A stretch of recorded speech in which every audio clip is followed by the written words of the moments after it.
Welcome, everyone. I'm Amy Seeley, president of Seeley Test Pros, helping students to succeed on all kinds of tests from 8th grade to grad school in Cleveland, Ohio.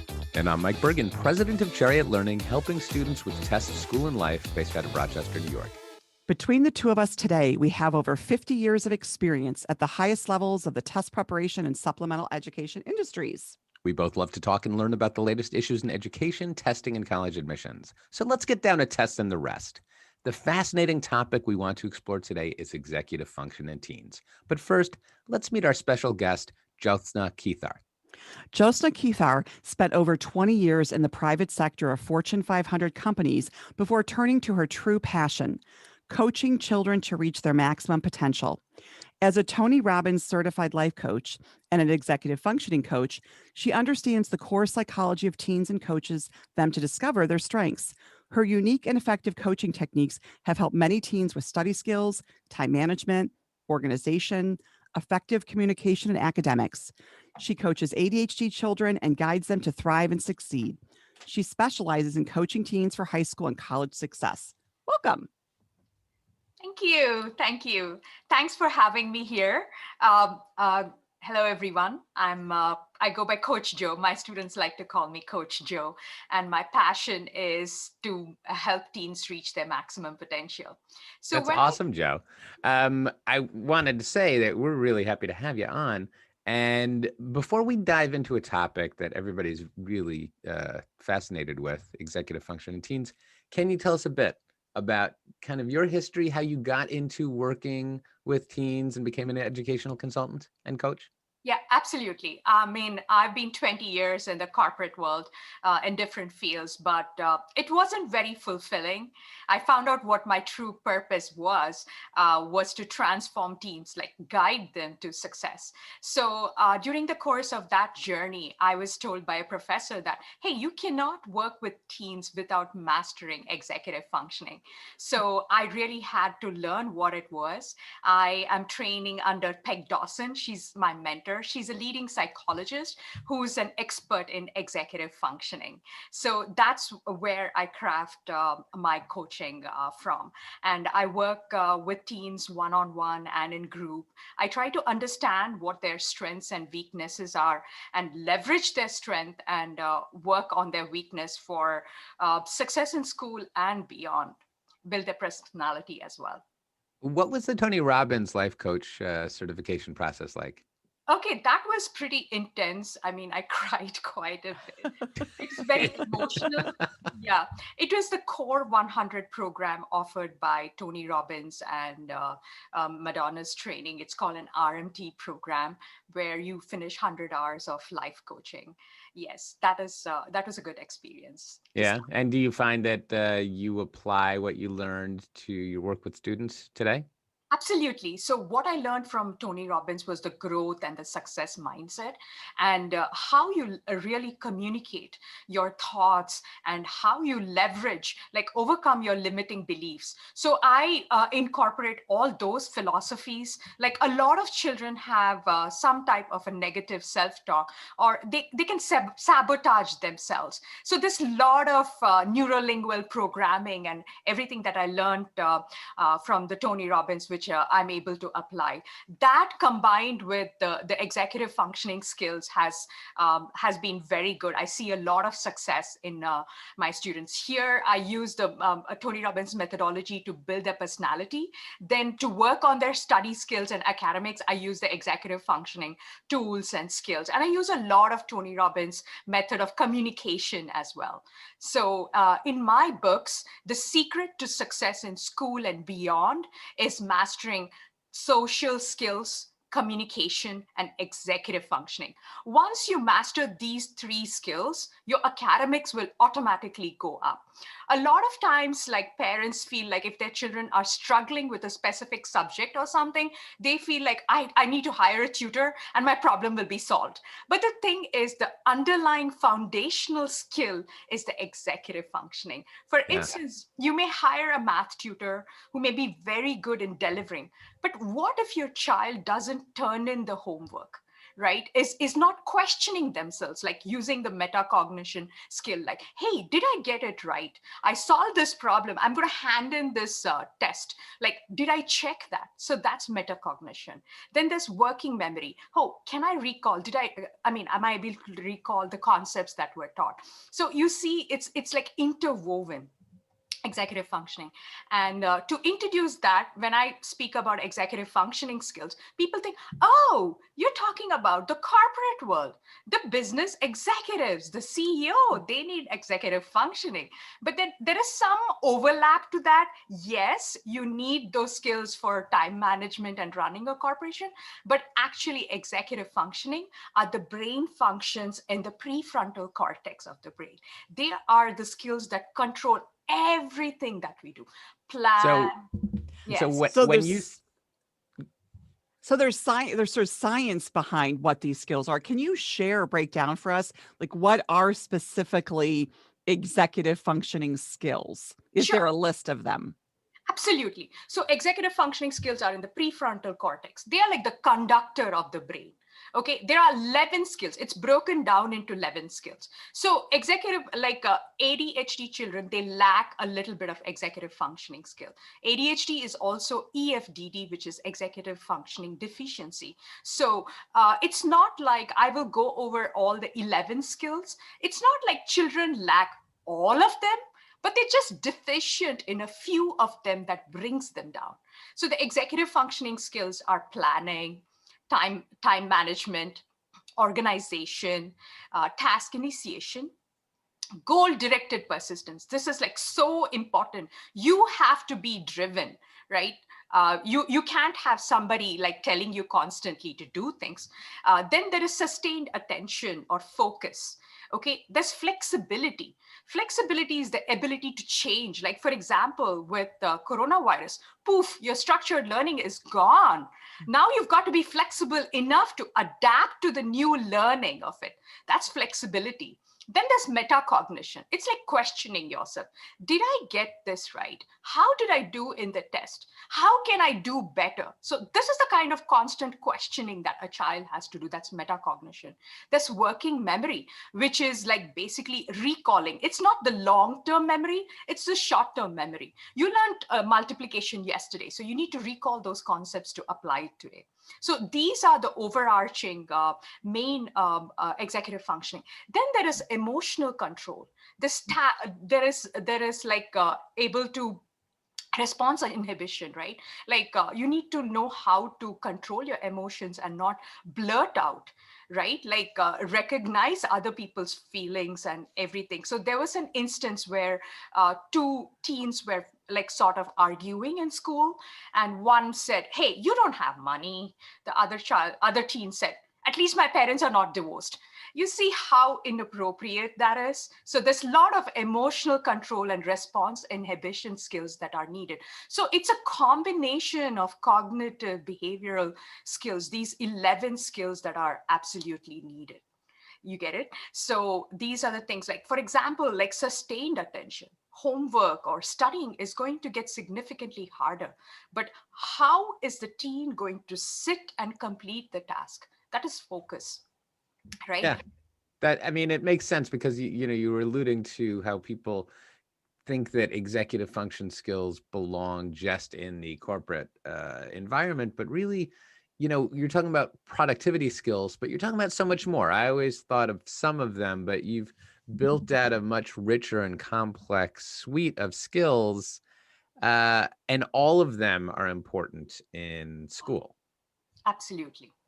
Yeah, absolutely. Like flexibility was one of the skill that nobody cared about until coronavirus, right?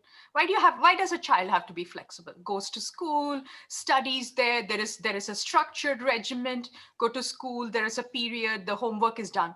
But all of a sudden everything changed, right? So flexibility was one of the skill that was absolutely needed, right? So in my assessment with children, I use the Peg Dawson's methodology, and she has a lot of ways of assessing all that. I work with a child to find out what is their strength and what is their weakness. And also, when you coach children executive functioning skills, it's like, yeah, work on metacognition. You can't just say that, right? Yeah. Now you're If like, only. Give me a little more metacognition. yes. Yes. So you wrap it around with a goal in mind. Like, for example, hey, in math, you need to get your grade to a B. Now it's C or C minus. Let's get it up to a B. In order to do that, you need to question yourself. Okay, these are the 5 questions that you're going to ask today. Okay, did I get this problem right? Did I check it right? Before handing in, did I check for accuracy? After handing it in, ask yourself the question, how could I do better? So these are the kind of things that I wrap it around and work with them. And emotional control, I have different strategies that I use because that's extremely important. As a team, they have to work in a group, like communicate with each other, respect the distance, wait for their turn, be patient, right? With their hormones raging as it is, they need to work on these skills as well. So that is where I focus the most. And I've seen success when teens are like unique. They're like sponges. I just love working with them. And that's the reason I like coaching teens over adults, is that their speed of implementation, right? So once they learn a concept that's new to them, they have an aha moment. Oh, perhaps if I can apply this, I will be able to do better. So I was working with a girl who had a lot of negative self-talk. She was a perfectionist. She's like, I can't start this homework because I can't meet my impossible standard, right? So that was her kind of which was like totally bringing her back. So we wrote a set of incantations that she would say before she started her homework. And she came back to me and said, hey, what we had there really didn't work, but I went to Pinterest and I got a better one. So you see, children adapt. They like it when you show them the way and the guidance. So it's, for me, it's like they're pieces of puzzles, like, which I like to solve. And sometimes some strategies don't work. That's okay. We come up with a different one that works best for the children. But you find that it's easier in a lot of ways to get teens to implement what they're learning.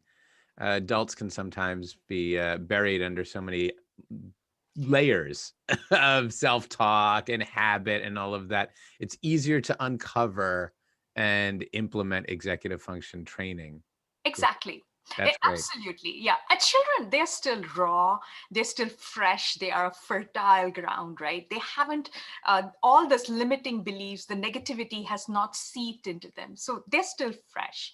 Okay. And also, it doesn't mean that every child is ready for coaching. So there's a motivational interviewing that happens because ultimately it's the child who is doing the work, right? So that is another aspect that I have in my coaching is I want to see, like with a motivational interviewing, I can ask the child, what stage of implementing change are you?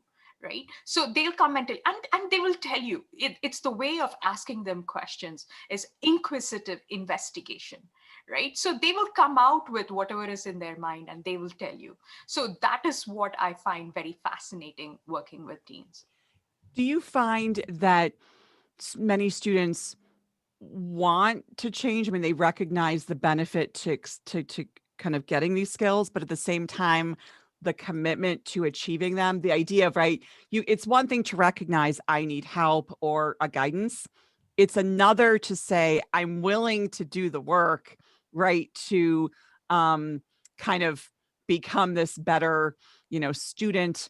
Do you find that there can be a gap between wanting to be better at these skills and yet the work involved in acquiring these skills? Yes, absolutely. So the thing is, in the beginning, they're overwhelmed. They're like, oh my God, this coach is going to make me work. It's a lot of commitment. But then if you like sort of break it down into smaller parts, that's when the Tony Robbins philosophy comes as 1 mm shift per day. Right. That's what I tell my children. I'm not going to bog you down with everything. It's just this much. You do that, but do it properly. right? So we have marking period goals. It's not like the whole grade goals, right? So incremental change is helpful, not seismic change, but incremental changes is. When you say 1 mm, you mean 1 millimeter change? Yes, sorry. Yeah, great. 1 millimeter. Yes. 1 millimeter. So in 10 days, it's a centimeter. So that's all I say. Like, this week, we're going to focus on this. You come back to me and tell me that if something doesn't work, we'll get rid of it and replace it. So one child said chunking didn't work. I teach study skills where I told them like, hey, chunk it into 30-minute intervals. This kid said, no, he didn't like it. He liked his old 1 hour thing. I'm like, perfectly fine. That's all right. I mean, does not have to be my way or the highway. If you are reaching your goals, that's okay with me. But please provide me feedback so that we can adjust it. And that's what I feel great about my coaching, is that they come back to me and tell me what works and what doesn't work. Right. And then that way, right, the idea is they're consciously involved in the process. So I think even if they opt to say, I want to do it an hour, that's a conscious decision. So they're exercising metacognition and determining what is more effective for me, which is essentially what you're trying to get them to do, right? Yes. And my cornerstone of coaching, this is the first thing I tell the children. You are the CEO of your life. Your parents are the board of directors, CFO, chauffeur, and everything. Yes, your parents paid for me, but I work for you. You make an executive decision. You tell me what you want to work on. So that is one of the things that I do in the discovery is a SMART goal. I tell them, you tell me what you want to work on. So the kids feel empowered. They feel like they are in control, or they feel good. Okay, I have somebody who's an advocate for me, I can go to, who will guide me. And I tell them it's okay to make mistakes. Okay, mistakes are good. You learn from them. Please don't be afraid. I'd rather you fail in my environment and learn rather than the real world. It's okay to fail in the real world, but it's okay. So I give them that kind of assurance and trust. Right. So it helps them. It empowers them. So that's where my coaching is a little different. Yeah, you create that growth mindset environment. Exactly. So you alluded earlier to something that we encounter all the time, but may not always be able to identify. It's when students who are struggling in a subject don't have a content problem, they have an executive function problem. How can parents and educators differentiate between the two? When is it appropriate to bring in a content specialist, and when is it appropriate to address executive function? Okay, so the thing is, if the grade is like in the beginning of this school year, it's all nice and fresh and everything, and after the second marking period is when it starts falling. So the parents need to see whether it's the concept that they're not understanding. Is it something that's being taught that they need additional help with? That's when a tutor can help. But if their habits are not where it has to be, if the child is not writing down what the homework needs to be done, or bringing back the materials that is needed for homework. I tell my students, your homework is not complete until you hand it in, right? And also they make mistakes in their test, like in the math test, they make silly mistakes. They don't look over their work, right? Or they have sustained issue problems. They're distracted, right? You have Discord, you have Google Chat, you have everything. That's one thing that is like so difficult during this online learning, is the distractions, right? So is that something that's playing a part, right? I have my students where 1 hour they need to study without distractions. So these are the components that the parents need to look at. If they need augmentation, they're struggling with the topic of understanding, a tutor will help. Tutor is a good idea, but then I ask my students to drive the tutor, right? Not drive their learning. Right? You're not just a passive participant there. You are active. You go after the tutor and say, I want to learn this, rather than your tutor driving it. This is what I tell. My students are like, yeah, I have a tutor in math. Yeah. I'm like, what is it that you're doing in math? So that tutor might be teaching a concept that might not be relevant to your subject. So you need to tell them, hey, I learned this in school today, and I'm not very clear about it. Can you please go over it? Or these are the topics that I would like to learn, or these are the subjects that I have an assignment or a test next week. Please help me with that. So those are the kind of conversations that I teach my students to do it, right? The tutors, parents, they all have the best intentions for the students, right? But the child needs to recognize how to drive it, right? Sustained attention and motivation is another problem that I see. Just last week, one of my student girls said, oh, I start studying and after that I lose steam, I lose motivation to study, right? So that is something that needs to be worked on. That makes sense. So we should look not just at the product, what their grades are, but look at their process. Try Yes. to identify how they're getting there, what their inefficiencies are. And it's so common for kids to seem like they're studying. They're locked in their room. They say, I'm studying, don't bother me, but they're really listening to music. They're on the phone, they're chatting, they're talking, they're watching, they're not learning. Exactly. So this is one of the other things that I tell my children. The cell phone is they need to keep the cell phone in their charging stations in the beginning of the hour, like 8 o'clock, 9 o'clock, 10 o'clock. They get to go check their phones for 5 minutes. But I don't want them to keep their phone with them because of the dopamine. Each time there's a ding, they're restless, right? It's like a drug. Like, so those are some of the strategies that I teach them. Like after school, they can keep the cell phone with them, but this is one of the things. And also the 1 hour that they're studying, I don't want them like chatting with friends, no like any internet or anything, like pretty much paper and pen, right? And I've also seen a little bit of cheating going on during the coronavirus, because they talk to each other to do the homework on Discord or Google Chat and all that. They themselves came and told me. So that's how I do. I sort of work with them. That's great. So, you've already shared a lot of great skills and strategies that people can implement in dealing with teens and really dealing with themselves. I'm learning a little bit about my own executive function.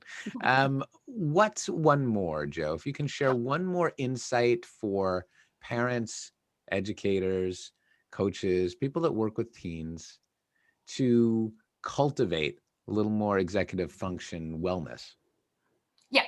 So this is what I want to tell you. Like in the corporate world and everything, you have agile, you have this methodology, that methodology for project management. What do teams have? They've not been taught that skill. They've not been taught how to manage or run a whole project, but yet they're supposed to deliver it in that high standard, get good grades, be good in extracurriculars, be good in sports, right? So sort of help them develop that skills. And research has shown that it takes 25 years for the executive functioning skills to develop completely. Until then, the parents do some of the executive functioning, but not all. But just recognize it. If they're failing in the grade or something, just please don't say, oh, my son is not smart enough. No, it could, they are smart, but they just don't know how to navigate through this, right? And also I went to a course in Harvard Center of Developing Children. They speak about children running their lives like the air traffic control system of the brain. It's like the air traffic control system. There's so many planes landing, taking off, luggage needs to be put in different things. So they need to learn to run their life like that, like manage disruptions like coronavirus and everything, right? So my methodology is GAPE. Anything you do, think of GAPE. G, set goals, create an execution plan, AP, that's GAPE, and actually execute it. So GAPE, that's simple, right? And another thing that I teach parents and children to control their emotion is stop. S is stop. T is take 3 deep breaths. O is observe your emotion. And P, proceed with compassion and love, right? So as simple as that. That's fantastic. And, we'll make that our powerful note to end on. Thank you so much, Joe, for joining us today. I know we could talk about executive function all day. Unfortunately, we're out of time. Sure. Thank you very much. Thank you. If listeners would like to get in touch with you, what's the best way for them to do that? Got it. I have a website, giftedgabber.com.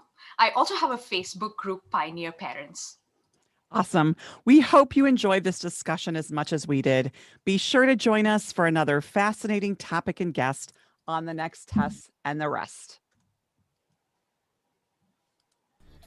And make sure to visit our show page at testsandtherest.com for expanded links for this and every other episode. While you're there, explore the rest of the TestBright website for expert, unbiased, and absolutely free answers to all the questions parents, counselors, and educators have about college admissions testing.